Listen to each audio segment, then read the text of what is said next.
नमस्कार, आप देख रहे हैं भोला भाई चौक की खास पेशकश आलोक की बात।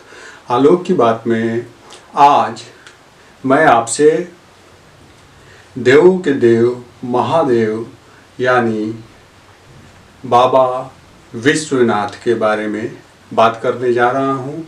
और आज जैसा कि आप जानते हैं कि 2020 के सावन का यह पहला दिन है और ऐसे में हमें लगा कि आज मैं देवों के देव महादेव की आपसे बात करूं, बाबा विश्वनाथ की बात करूं। देवों के देव पुराने ज़माने में राजाओं को देव की उपाधि थी। जो राजा महाराजा होते थे एक तरह से उन्हें देवतुल्य समझा जाता था। हमारे पौराणिक कथाओं के अनुसार, पौराणिक इतिहास के अनुसार हम देखें तो हमारे जितने भी देवी देवता थे वे कहीं न कहीं किसी न किसी रूप में किसी न किसी जगह के राजा महाराजा ही हुआ करते थे। ऐसे में जब हम बात करते हैं देवों के देव महादेव की तो हमें यह समझने की ज़रूरत है कि आखिर देवों के देव महादेव वे क्यों कहे गए, वे विश्वनाथ क्यों कहे गए, वे पूरे दुनिया की स्वामी कहे गए, वे देवों के देव यानी जो राजा होते थे राजाओं के भी राजा कहलाए, इसलिए उन्हें महादेव कहा गया। जितने भी देवता हैं उन सब में इन्हें श्रेष्ठ माना गया है। और कई ऐसे मत हैं जिनको आप अलग अलग तरीके से समझते हैं, जानते हैं, तो यह स्पष्ट होता है कि जो महादेव थे ये पूरी दुनिया के राजा थे और ये खुद कैलाश पर्वत पर निवास करते थे। लेकिन वहाँ से वे 5 साल के लिए जब नीचे आते थे, धरती पर आते थे, तो काशी जो थी इनकी राजधानी थी और काशी में पूरी दुनिया से वैसे वैसे राजा जो वित्तीय घाटाओं का सामना कर रहे थे, जिन्हें वित्तीय घाटा था, जिन्हें किसी न किसी तरह की मदद चाहिए, परामर्श चाहिए थी, वे उनसे मिलने के लिए कतार में खड़े होते थे।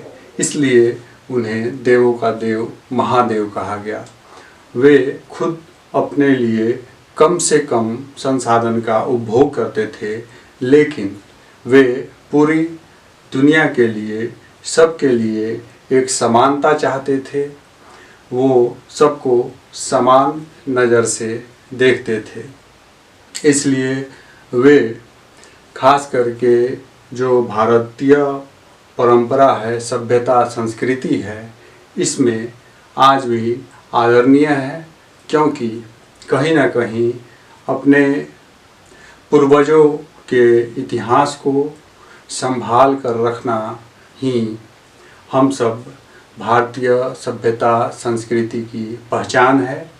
लेकिन समय के साथ साथ दुनिया के कई भाग में अलग अलग सभ्यता संस्कृतियाँ उत्पन्न हुई और धीरे धीरे वो एक दूसरी मान्यता के आधार पर आगे बढ़ती चली गई। ऐसे में हम देखते हैं कि आज दुनिया में बहुत सारी असमानताएं हैं, बहुत सारे लोगों के अलग अलग मत हैं, मत के अनुसार भी असमानताएं हमें देखने को मिलती है।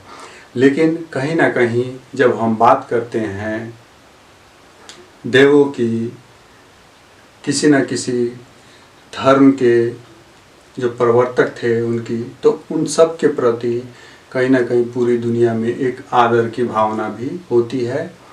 उनको आदर के भाव से देखा जाता है। काशी विश्वनाथ जो महादेव की राजधानी थी, वे उस नगरी में, काशी में जब आते थे तो उन्हें पूरी दुनिया में जितने भी राजा होते थे उन सब का स्वामी समझा जाता था। इसलिए उन्हें काशी में, खास करके अपने राजधानी में जब वे निवास करते थे, उनका जब आगमन होता था तो उस समय का इंतज़ार होता था सबको। और ख़ास करके ये जो महीना होता है, जो सावन का महीना होता है, इस महीने में हम सब देखते हैं कि भारत के विभिन्न जो शिव मंदिर हैं वहाँ पर उनके श्रद्धालु कितनी संख्या में जुटते हैं। इससे आप समझ सकते हैं कितनी पुरानी जो सभ्यता संस्कृति है हमारी, उसके हिसाब से आज भी उनके प्रति कितनी श्रद्धा है। खास करके भारत के निवासियों के मन में जो शैव सिद्धांत के हैं, शैव मत के हैं, वे सब उन्हें अपना महादेव मानते हैं, अपने देवों का देव यानी महादेव मानते हैं।